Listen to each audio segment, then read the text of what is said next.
समजा पित्त वाढलं तर पित्तामध्ये सुद्धा अनेक आजार निर्माण होतात. तर आपण पित्ताच्या गोळ्या खातो, पित्ताच्या गोळ्या कधीच खायच्या नाही.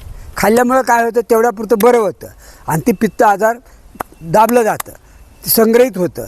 त्यापासून मग उष्णता वाढते, अल्सर होतो, मूळव्याध होतं, असे वेगवेगळे आजार निर्माण होतात. पित्तापासून अनेक आजार निर्माण होतात. म्हणून पित्तासाठी गोळ्या न खाता पित्त एकतर पाडावं. कसं पाडता येईल? 1-1.5 तांब्या गरम पाणी पिता येईल एवढं गरम करायचं, त्यामध्ये 2-3 चमचे मीठ टाकायचं, थोडीशी हळद टाकायची आणि ते खालीवर करायचं आणि ते बसून गोड गोड गोड सगळं पाणी पिऊन टाकायचं.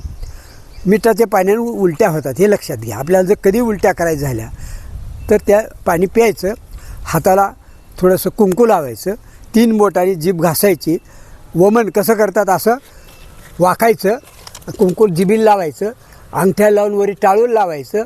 अशा पद्धतीनं भाड भाड उलट्या होतात. जेवढं पाणी जास्त प्याल तेवढ्या उलट्या चांगल्या होतात आणि सगळं पित्त पडतं. पडल्यानंतर आपण हातपाय तोंडून फ्रेश व्हायचं. नंतर आपण एकतर मीठ साखर पाण्याचं ORS पाकेट ठेवा किंवा घरी एक ग्लासभर पाणी, अर्धा चमचा मीठ, 2 चमचे साखर, असं करून ते चवीपुरतं मीठ टाकायचं. ORSमध्ये तेच असतं.